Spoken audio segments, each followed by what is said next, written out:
Hello दोस्तों, आपका स्वागत है मेरे चैनल दुबे सर जीएस पर। आज का टॉपिक फिर वही अवशेष भाग पर्यावरण अध्ययन का। तो हम आज चर्चा करते हैं पर्यावरण के प्रकार और अध्ययन की सार्थकता। हमारे पर्यावरण में जो अध्ययन करना है उसकी सार्थकता क्या है, उसकी उपयोगिता क्या है, हम क्यों पढ़ें, एक छात्र के लिए क्यों पर्यावरण का अध्ययन सार्थक होना चाहिए, क्यों जरूरी होना चाहिए। आज इसी टॉपिक की चर्चा होगी। तो पर्यावरण के प्रकार और अध्ययन की सार्थकता, इसमें फिर मैं वहीं से मुख्य बातें उठा रहा हूँ।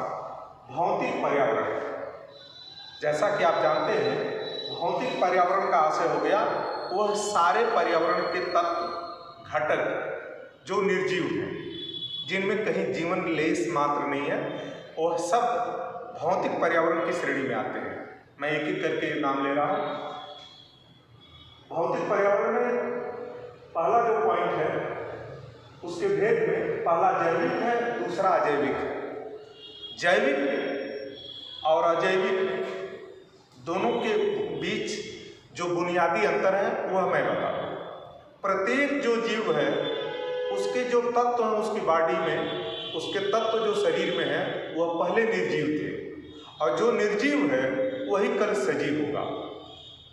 तुलसी की रामचरितमानस की चौपाई से मैं आपको बात बता रहा हूँ। उन्होंने कहा कि छित जल पावक गगन समीरा, पंच रचित यह अदम शरीरा। हमारे इस शरीर की रचना, इस शरीर की बनावट कैसे हुई है? प्रकृति के 5 तत्वों से। कपिल मुनि के सांख्य दर्शन में मैंने आपको बताया हुआ था कि पूरी प्रकृति 25 तत्वों से निर्मित है, जिसमें 5 प्रमुख तत्व हैं जिसकी तुलसीदास ने चर्चा की। वह 5 तत्व छित जल पावक गगन समीर, यह सभी निर्जीव हैं, लेकिन जब यह संघनित होकर इकट्ठा हो जाते हैं तो एक जीवन स्वरूप लेता है। हमारी आत्मा आती है, हमारी शरीर बनती है, तो वह जीव है।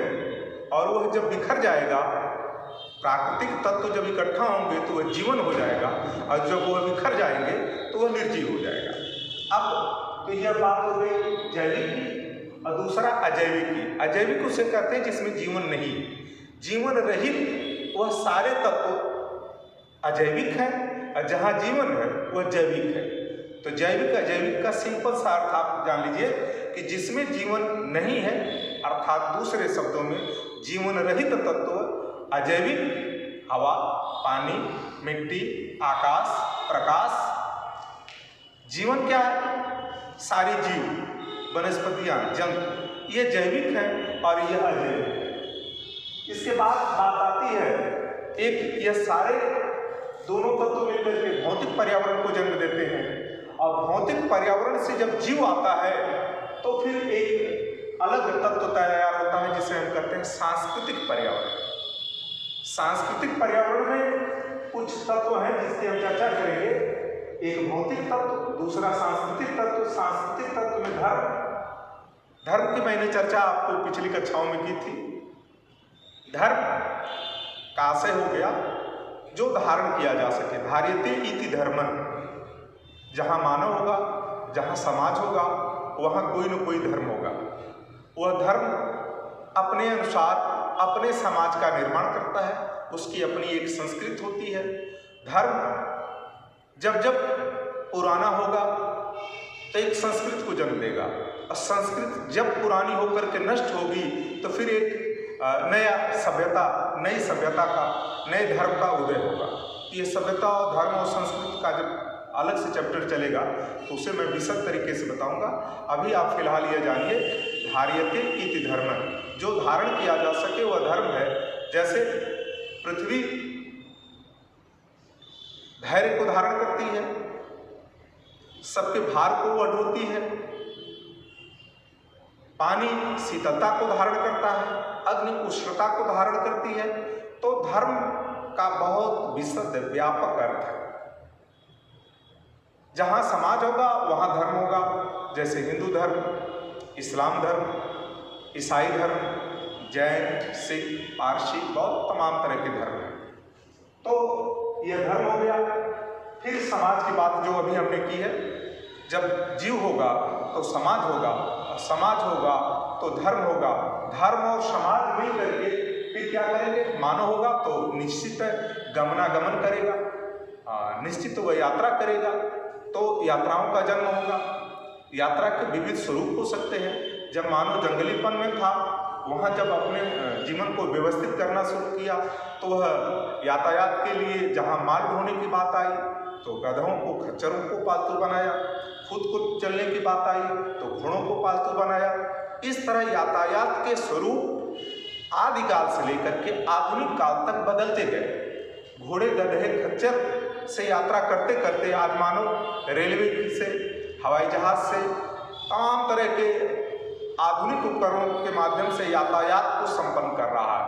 और यह यातायात स्थान परिवेश के अनुसार अलग अलग होते हैं। जैसे ग्रामीण इलाके का यातायात, शहरी इलाके का यातायात, हाईटेक सिटी का यातायात। तो यातायात के विविध प्रकार हैं, मैं कुछ चर्चा कर लिया। यातायात के बाद है आर्थिक गतिविधियाँ। आर्थिक गतिविधियाँ क्या है? जब धर्म होगा, समाज होंगे, ट्रांसपोर्ट यातायात के साधन होंगे तो निश्चित आर्थिक गतिविधियाँ होंगी। आर्थिक गतिविधियाँ कृषि कार्यों को लेकर के होंगी, औद्योगिक कार्यों को लेकर के होंगी, खनन प्रक्रिया को लेकर के होगी, गमनागमन को लेकर के होगी। ये सारी जो गतिविधियाँ होंगी वह आर्थिक गतिविधियों की श्रेणी में आएगा। वह व्यापार हो सकता है, उद्योग धंधे हो सकते हैं, कल कारखाने हो सकते हैं। यह सारे मिलकर के सारी गतिविधियों को चलाते हैं। और एक लास्ट बात है सांस्कृतिक पर्यावरण की, जिसमें राजनीतिक क्रियाकलाप भी पर्यावरण को जन्म देते हैं। हाँ, अंतर इतना है कि यह सब सांस्कृतिक पर्यावरण के अंतर्गत आते हैं। राजनीतिक गतिविधियाँ जैसे आप भारत की देख लीजिए, भारत की राजनीतिक व्यवस्था अलग है, यूरोप की राजनीतिक व्यवस्था अलग है। तमाम देशों की अपनी राजनीतिक मूवमेंट, उनकी गतिविधियाँ, उनके सरकारें, उनके संस्थाएं रन करती हैं। वह शैक्षिक संस्था हो सकती है, वह टेक्निकल संस्था हो सकती है, वह वैज्ञानिक संस्था हो सकती है। ये सारी चीज़ें कैसे चलती हैं? एक राजनीतिक मूवमेंट से एक सरकार आती है लोकतांत्रिक तरीके से या राजतंत्र के तरीके से आती है। ये सब मिल करके एक पर्यावरण को जन्म देते हैं जिसका नाम है सांस्कृतिक पर्यावरण। तो यह बात स्पष्ट हो गई कि हमको यदि पर्यावरण का अध्ययन करना होगा तो पर्यावरण का अध्ययन कैसे करेंगे, पर्यावरण के अध्ययन की सार्थकता कैसे समझेंगे। तो क्लियर है, भौतिक पर्यावरण जिसमें एक घटक जय, दूसरा अजय, फिर भौतिक पर्यावरण और उसके बाद है सांस्कृतिक पर्यावरण। तो सांस्कृतिक पर्यावरण में कितने पॉइंट्स हैं? धर्म, समाज, यातायात, आर्थिक गतिविधियाँ, राजनीतिक गतिविधियाँ। ये सारे घटक मिल करके सांस्कृतिक पर्यावरण को जन्म देंगे और यह दोनों घटक मिल करके भौतिक पर्यावरण को जन्म देंगे। इस तरह भौतिक और सांस्कृतिक पर्यावरण के द्वारा पूरे अध्ययन की महत्ता को सिद्ध किया जा सकता है, समझा जा सकता है। अब आगे पर्यावरण अध्ययन की सार्थकता, जो मुख्य हमारा विषय था। पर्यावरण के अध्ययन की सार्थकता में जो एक पॉइंट है, जीव अपने पर्यावरण की उपज। प्रत्येक स्थान पर जो जीव है वह अपने पर्यावरण की उपज। मैंने चर्चा की थी, जैसे ध्रुवीय क्षेत्रों पर रेंडियर या एस्किमो जनजाति, अफ्रीकी क्षेत्रों में पिग्मी, भारत के लोग, चाइनीज लोग। अब देख लीजिए, भारत ही विविधताओं का देश है। उत्तर भारत के लोग, दक्षिण भारत के लोगों की बनावट, उनके कलर, उनकी मुख की आकृति, पूर्वोत्तर भारत के लोगों की मुख की आकृति, उनके कलर, उनकी शारीरिक सौष्ठव, उनके शारीरिक बनावट, ये सारी चीज़ें किसकी देन है? पर्यावरण की उपज। नहीं तो पूरा भारत एक जैसी आकृति का, एक जैसे चेहरे का, एक जैसे सांस्कृतिक सौष्ठव का होना चाहिए। लेकिन एक मानव का ही उदाहरण ले लें तो इस पूरे भारत में विविध प्रकार के मानव के चेहरे, उनकी शारीरिक बनावट क्यों है? जैसे कश्मीरी के लोग गोरे, चिट्टे और लंबे होते हैं। पूर्वोत्तर भारत के लोग लगभग जो अरुणाचल का इलाका है या पूर्वोत्तर भारत का इलाका है, उनके चेहरे चाइनीज से मिलते हैं। कभी कभी भ्रम सी स्थिति उत्पन्न हो जाती है। अभी एक घटना घटी थी, जवाहरलाल नेहरू और जेएनयू में कुछ पूर्वोत्तर भारत के लड़के आए थे जिनको यहाँ उत्तर भारत के लोगों के द्वारा, जो वहाँ पढ़ रहे थे छात्र उत्तर भारतीय, उनको चिढ़ाया गया, चीट किया गया। तो ये एक शारीरिक जो बनावट है, वह शारीरिक बनावट किसकी देन है? अपने पर्यावरण की उपज। ये तो मैं बात मानव की किया कि भारत में ही इतने प्रकार के लोग हैं। दक्षिण भारत के लोग जहाँ सांवले होते हैं, उत्तर भारत के लोग जो मध्यम कलर के होते हैं, कश्मीर के लोग गोरे चिट्टे और लंबे होते हैं, पूर्वोत्तर भारत के लोग जो है उनके चेहरे की आकृति चाइनीज से मिलती है। ये सब कुछ क्यों है? क्योंकि पर्यावरण की उपज है। कौन? जीव, मानव। अब यह बात जानवरों की कर ले, मैंने पिछली कक्षा में चर्चा भी की थी कि यदि पूर्वोत्तर भारत में घने सदाबहार जंगल है तो वहाँ हाथी जैसा विशालकाय गैंडा जानवर पैदा होता है। मध्य भारत में आप ले लीजिए तो शेर, बाघ, चीता, कश्मीरी या पहाड़ी इलाके में जानवरों की, वनस्पतियों की अलग अलग प्रजातियां हैं। यह सब कुछ क्यों है? क्योंकि वह अपने पर्यावरण की उपज है।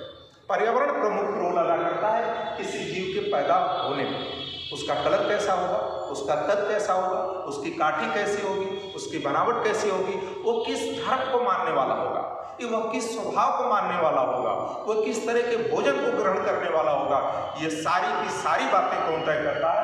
पर्यावरण। अब उसमें दूसरी बात है, भौतिक पर्यावरण जीव का आवास प्रदान करता है, आवास प्रदाता है। भौतिक पर्यावरण जीव का आश्रय स्थल है। कैसे? रेडिजेल ने भी इसी बात को कहा है कि मानव या सारे जीवधारी एक निश्चित क्षेत्र विशेष में निवास करते हैं। उस क्षेत्र विशेष जीवित जीवों के आश्रय स्थल को उसने लेम्बेश्राम की संज्ञा दी। तो निश्चित है कि जो भी भौतिक परिवेश है, प्राकृतिक वातावरण है, वह जीवों के जीवन जीने का आधार स्थल है। वहाँ वह आश्रय पाते हैं, वहाँ वह निवास करते हैं। तो भौतिक पर्यावरण किसी भी जीव का निवास स्थान है। जब मानव जंगलीपन में था, उसके पास रोटी, कपड़ा, मकान जैसी मूलभूत सुविधाएं नहीं थी, तो वह भी खुद जंगलों में ही रहता था, कंदराओं में रहता था, गुफाओं में रहता था। तो यह सारे भौतिक परिवेश, प्राकृतिक पर्यावरण किसी भी जीव का निवास स्थान होता है। यह हमको, आपको सदा समझना और पहचानना चाहिए। अगली बात है भौतिक तत्व। अब भौतिक तत्व कौन कौन से हैं? धरातल, जलवायु, मृदा, खनिज, जल और वायु। मैं अभी जो चर्चा कर रहा था ऊपर की बिंदुओं को स्पष्ट करते समय कि जिसमें जीवन नहीं है, अर्थात जो जीवन रहित है, वह भौतिक है। इस सब में देख लीजिए कोई जीवन नहीं है। धरातल, जलवायु, मृदा, खनिज, जल और वायु, इसमें जीवन नहीं है, लेकिन जीवन यही देते भी हैं। जीवन इन्हीं से पैदा होता है। ये बिखरे हैं तो निर्जीव है, जब संगठित होकर के इकट्ठा हो जाते हैं तो एक जीव की रचना होती है। तो यह पर्यावरण दो तरह के घटकों से निर्मित होता है, एक जैविक, एक अजैविक, एक भौतिक, एक अभौतिक। यह दोनों का योग ही पर्यावरण है। अब है ऊर्जा तत्व। इस भौतिक परिवेश के जो सारे घटक हैं एक निश्चित एनर्जी से काम करते हैं। वह ऊर्जा तत्व कौन है? ताप और प्रकाश। आप कल्पना करिए, ताप और प्रकाश इस भौतिक परिवेश में ही एक नई तरह की संरचना देते हैं। आप किसी पक्के मकान में एक मुट्ठी अनाज लेकर के ऐसे बिखेर दीजिए, वहाँ कोई अंकुरण नहीं होगा। लेकिन वही एक मुट्ठी अनाज कच्चे घर में लेकर के बिखेर दीजिए, वह दरारों में फंस करके एक अंकुरित हो जाएगा। मिट्टी में आप देख लीजिए, आप किसी भी अनाज को, किसी भी बीज को, किसी भी सीड को लेकर के आप बंद रखिए, उसमें कोई अंकुरण नहीं होगा, उसमें कोई जीवन नहीं होगा। लेकिन उसी बीज को लेकर के, उसी सीड को लेकर के आप मिट्टी में बिखेर दीजिए, मिट्टी अर्थात यह धरातल या मृदा, मृदा में जैसे ही वह बीज गया, फिर क्या हुआ? एक उष्मा, एक ताप मिला और सूरज का प्रकाश मिला। सूरज के प्रकाश से इस मिट्टी में एक जलवायु के द्वारा उस धरातलीय आकृति में खनिज पदार्थों को प्राप्त करके एक बीज क्या हो गया? अंकुरित हो गया, पौधा हो गया। और वह पौधा फिर तमाम तरह के फल को दे करके फिर अपने जैसे पौधों का निर्माण कर दिया।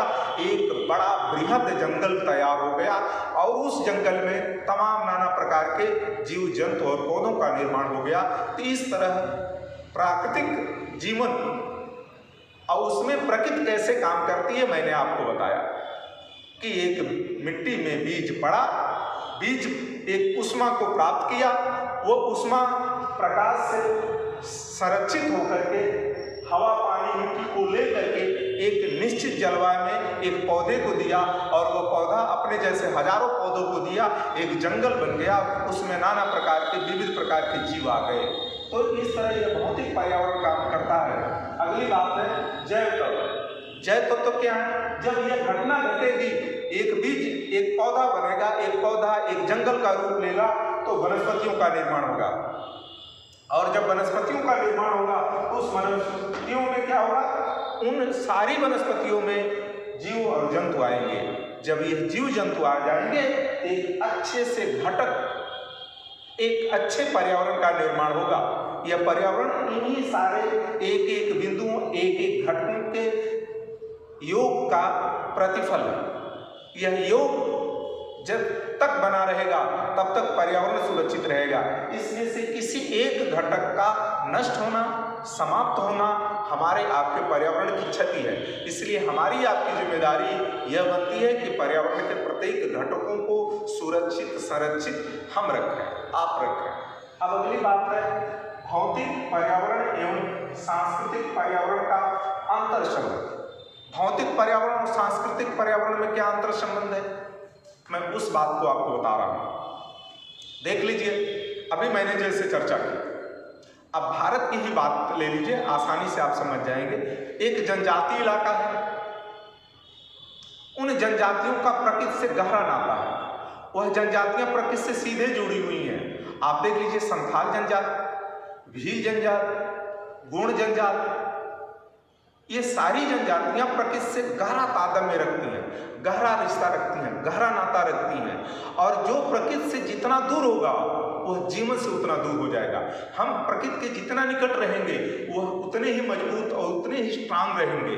प्रकृति हमारी देन है, क्योंकि हमारा जीवन ही किससे? प्रकृति से। हमारा ये जीवन क्यों चल रहा है? प्रकृति से चल रहा है। और प्रकृति के जितने घटक हैं वह हमको मजबूती प्रदान करते हैं। ऐसे में प्राकृतिक सारे घटक से यह निर्मित जीव और जंतु, यह निर्मित वनस्पतियां, उनमें सांस्कृतिक प्राकृतिक अंतर संबंध है। और इन अंतर संबंधों की देन ही यह संसार है। यह संसार इसलिए अच्छा है कि हमारा पर्यावरण अच्छा है, इसमें गहरा नाता है। आप देख लीजिए, आज चाहे जितना मानव तरक्की कर ले, चाहे जितनी साइंस और टेक्नोलॉजी ला दे, हम अभी प्रकृति से जुड़े थे। जैसे संध्या वंदन, सूर्योदय स्नान, प्रकृति पूजा। अभी पिछले महीने में गांव में जब कार्तिक माह में बुआई के बाद जब फसलें थोड़ी तैयार हो जाती हैं तो हमारे यहाँ किसकी पूजा होती है? हरियाली की पूजा होती है, नाग की पूजा होती है। वह जीव जंतुओं की पूजा है, वनस्पतियों की पूजा है, वट वृक्ष को, पीपल को जल देने की प्रकार। यह क्या है? प्रकृति से अंतर संबंध है, प्राकृतिक हमारा रिलेशनशिप है। जब तक प्रकृति से मानव का नाता रहेगा तब तक जीवन मानव का और प्रकृति का दोनों सुरक्षित रहेगा। इसमें दुराव अपने जीवन का सर्वनाश। हम उस भस्मासुर की तरह हो जाएंगे जो प्रकृति से ही जीवन लेकर के प्रकृति को ही नष्ट कर रहे हैं।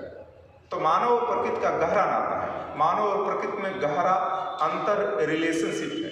इस अंतर रिलेशनशिप को हमको आपको बनाए भी रखना है और इसकी पहचान भी सुरक्षित रखनी है। आप किसी भी समाज को देख लीजिए, चाहे यूरोपियन समाज हो, चाहे अफ्रीकी समाज हो, चाहे भारतीय समाज हो, चाहे एशियन समाज हो, किसी भी समाज का जीवन तब तक सुरक्षित है जब तक वह प्रकृति के साथ है।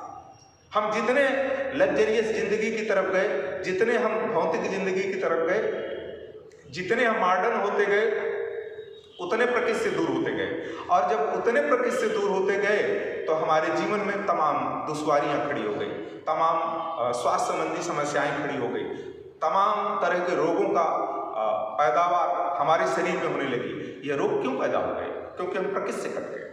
हम जब प्रकृति में रहते थे, प्रकृति की गोद में रहते थे, हमारी पूरी जीवन शैली प्राकृतिक थी। अब वो दूर हो गई, इसलिए हमारे प्रकृति के अंतर संबंध बिगड़ने लगे, और जब बिगड़ने लगे तो तमाम तरह की समस्याएं आई जो अभी हम आगे चर्चा करेंगे। पहले आप इतना जानिए। अब बारी है प्रकृति के अंतर संबंध में जो पर्यावरण अध्ययन का मूल उद्देश्य एवं सीमाएं। पर्यावरण अध्ययन का मूल उद्देश्य क्या है? अब वही बात मैं कहने जा रहा हूं, जो ये समस्याएं प्रकृति और मानव के अच्छे संबंध के बाद आधुनिक मानव, तकनीकी मानव, आर्थिक मानव, मॉडर्न मानव ने जो ये रिश्ता प्रकृति से खराब कर लिया, तो तमाम तरह की समस्याओं का अंबार लग गया। जैसे ओजोन समस्या, वैश्विक तापन, समुद्र का जल स्तर का ऊपर उठना, मौसम में, गर्मी के मौसम में तापमान का हाई हो जाना, यह सब क्यों समस्याएं खड़ी हो गई? क्योंकि प्रकृति से हमारे संबंध ही खराब हो गए। इसलिए प्रकृति अध्ययन का मूल उद्देश्य यह है कि हम प्रकृति के निकट चलें। जैसे एक बार दयानंद सरस्वती ने कहा था कि वेदों की तरफ लौटो, तो आज की सबसे बड़ी जरूरत है प्रकृति की तरफ लौटो। ये आधुनिक मानव, ये साइंस वाला मानव, ये विज्ञानी मानव यदि प्रकृति की तरफ नहीं लौटेगा तो निश्चित है हमारे वो सारे क्रियाकलाप भस्मासुर की तरह खुद के लिए हानिकारक हो जाएंगे। इसलिए प्राकृतिक अध्ययन, पर्यावरणीय अध्ययन की जानकारी हमको होनी चाहिए, और उसके साथ रिश्ता हमारा रागात्मक होना चाहिए, न कि नकारात्मक होना चाहिए। अब बारी है पर्यावरण की अवमानना से उत्पन्न समस्याएं, जो अभी मैंने आपसे चर्चा की, ओजोन परत की, बाढ़ की, सूखा की, सुनामी की, भूकंप की, ज्वालामुखी की, या इतने मैं नाम गिनाऊं, इतनी लंबी फेहरिस्त है, इतनी लंबी सूची है। ये जितने मैंने नाम लिया है या अभी मैं जो कुछ चर्चा करने जा रहा हूं, ये सारी की सारी समस्याएं क्यों खड़ी हुई?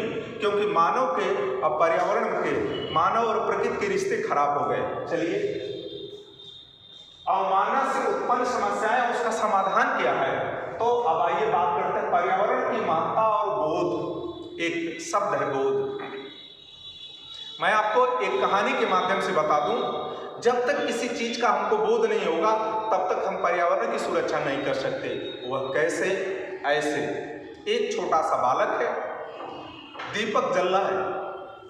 एक छोटा बालक जो घुटने के बल चलता है, दीपक जल रहा है। उसके चाहने वाले, उसकी माँ, उसके पिता, उसके भाई, उसके बहन, वो छोटा है। माता पिता भाई बहन को तो बोध है कि लो दीपक की बालक पकड़ेगा तो जल जाएगा, लेकिन बालक को नहीं पता है। इसलिए वह घुटने के बल जैसे ही दीपक की लौ को पकड़ना चाहता है, उसके चाहने वाले उसको खींच के पकड़ लेते हैं ना। यह दीपक की लौ तो पकड़ेगा तो पकड़ने के बाद क्या होगा? जल जाएगा। लेकिन बच्चा तो नहीं जानता, उसको तो बोध नहीं है। तो वह जब बार बार पकड़ते हैं और जैसे ही छोड़ते हैं, फिर वह दीपक की लौ पकड़ने जाता है। पकड़ लेते हैं, फिर छोड़ देते हैं, फिर दीपक की लौ पकड़ने जाता है। एक बार क्या हुआ, इस पकड़म में वह छूट गया और जाकर के दीपक की लौ को पकड़ लिया। बालक जल गया, रोने लगा। किसी तरह उसका उपचार हुआ, वह तो ठीक हो गया। लेकिन जब दोबारा दीपक की लौ रखी गई तो उसके हाथ पकड़ करके ले जाने पर भी नहीं पकड़ा हुआ, क्योंकि उसको यह बोध हो गया था कि यह जलती हुई लौ से हम जल जाएंगे। अब वह दोबारा चाह के भी नहीं पकड़ रहा है। क्यों? क्योंकि उसको बोध हो गया है। मेरी इस कहानी के माध्यम से दीपक और बालक के बीच जो रिश्ते कैसे पैदा हो गए, क्योंकि उसको बोध हो गया, उसको जानकारी हो गई कि ये दीपक जलती हुई लौ को पकड़ेंगे तो हम जल जाएंगे।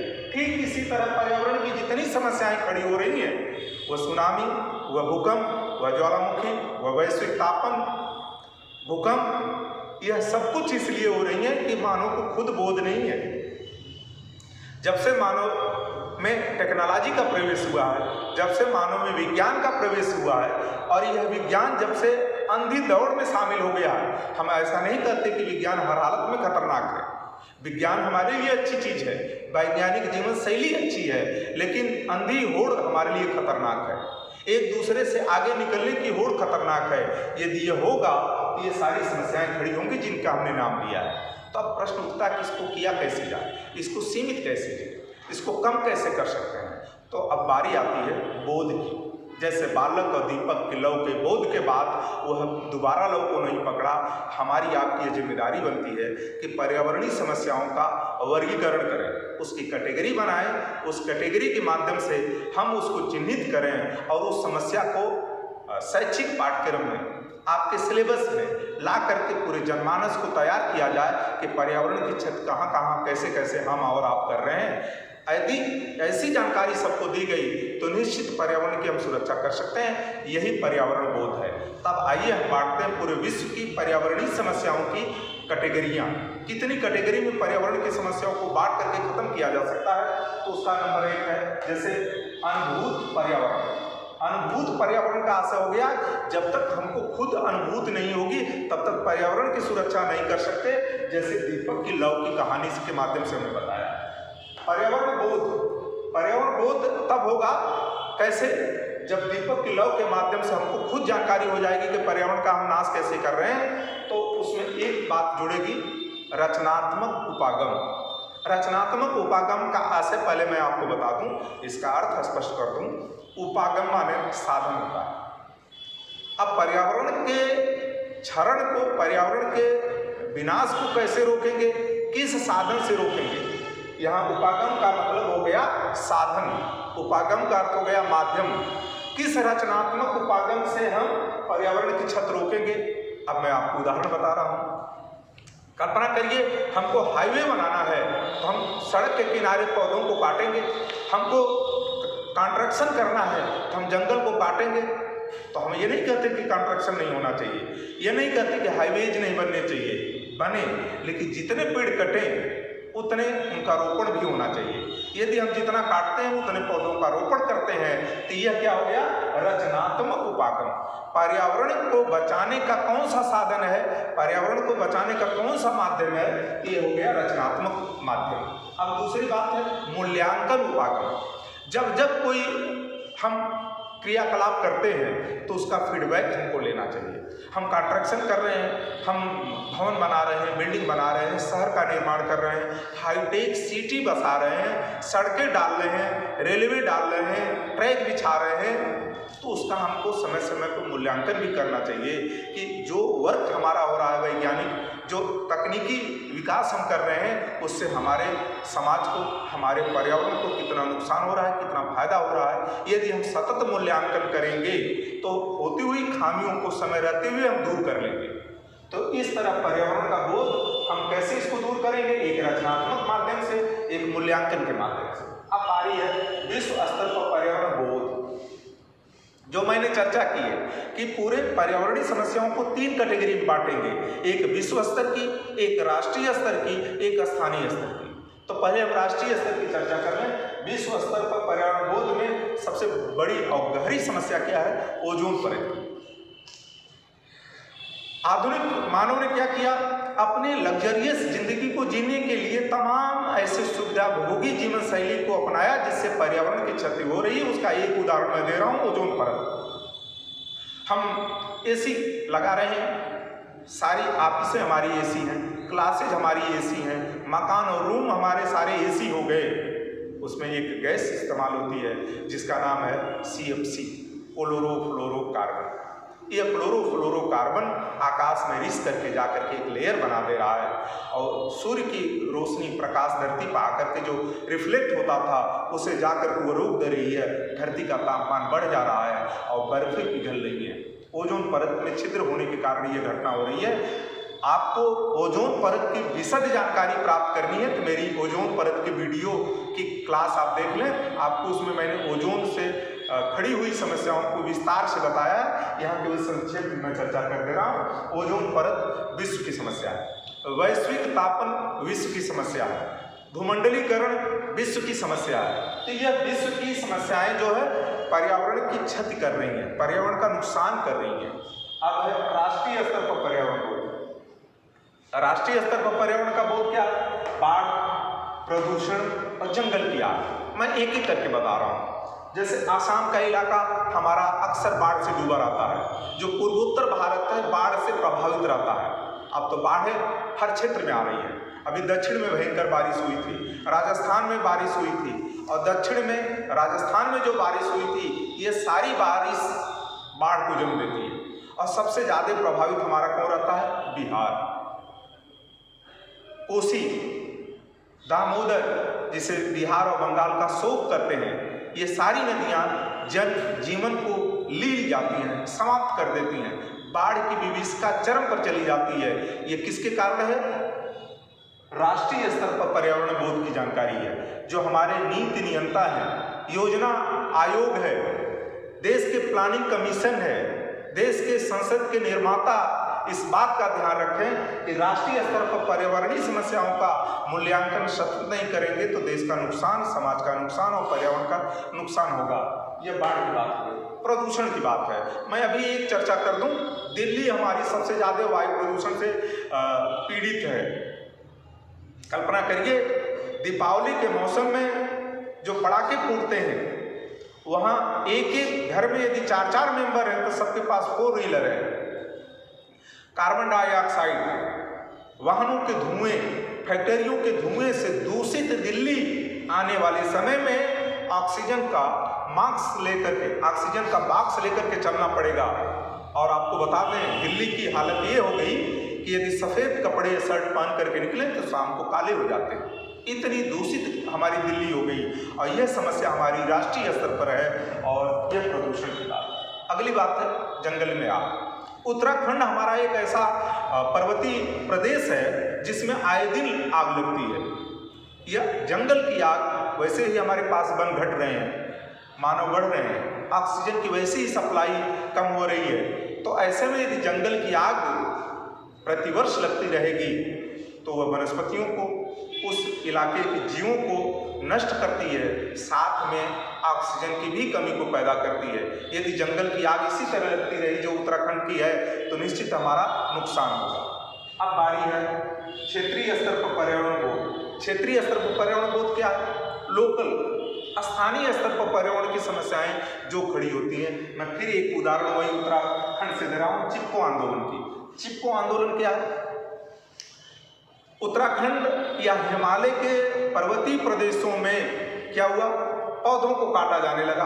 पौधे मिट्टी को बांध करके रखते हैं, उनकी जड़ें, उनके रूट्स मिट्टी को बांध करके रखते हैं। जब पौधे कटे तो पौधे सूख गए, उनकी मिट्टी को खोद करके जड़ें निकाल ली गई। और जब अब मिट्टी को बांधेगा कौन? चूंकि हिमालयी जो हमारा पर्वत है वो मिट्टी का, स्टोन कम है, वहाँ पत्थर जो कम है, वो मिट्टी निर्मित है, वलित पर्वत है। अब वहाँ जब पौधे कटने लगे तो पहाड़ खिसकने लगे, भूस्खलन तेजी से होने लगा। उत्तराखंड का एक भूस्खलन की हृदय विदारक घटना आपको बता दें। हमारी प्रदेश की, देश की सबसे बड़ी नृत्यांगना, उनका जन्म स्थान उत्तराखंड के मालप्पा गांव में था। पूरा मालप्पा गांव ही भूस्खलन से नीचे सरक के आ गया। यह क्यों आ गया? क्योंकि पौधे कट गए। पौधे कट गए तो जो बारिश होती है चोटियों में घिस करके, रिस करके मिट्टी को काट करके बहा देती है, और जब मिट्टी कट करके बहेगी तो पूरा का पूरा पर्वत भूस्खलित हो जाएगा। और यह समस्या क्यों खड़ी हो गई? क्योंकि पेड़ों को काटा जाने लगा।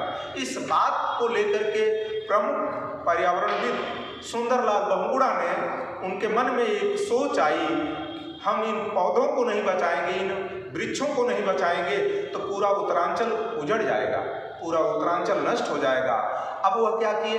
अपने कुछ शिष्यों के साथ, कुछ छात्रों के साथ जहाँ जहाँ पेड़ कटते थे उत्तरांचल में, जाकर के पौधे से पकड़ करके लिपट जाते थे, और वह तब तक नहीं हटते थे जब तक वह काटने वाले चले न जाते थे। इस बात को लेकर के वहाँ पर सामाजिक कार्यकर्ता, NGO सारे लोग मिल करके इस पूरे मिशन को पूरा आंदोलन बना दिया। जहाँ पेड़ कटते जाके चिपक जाते, और यह चिपकने की, पौधों को बचाने की मुहिम एक आंदोलन को जन्म दे दी जिसका नाम है चिपको आंदोलन। पौधों को बचाने के लिए कटने से चिपक जाना, चिपको आंदोलन को जन्म दिया। और यह हमारी कैसी समस्या थी? क्षेत्रीय, स्थानीय समस्या थी।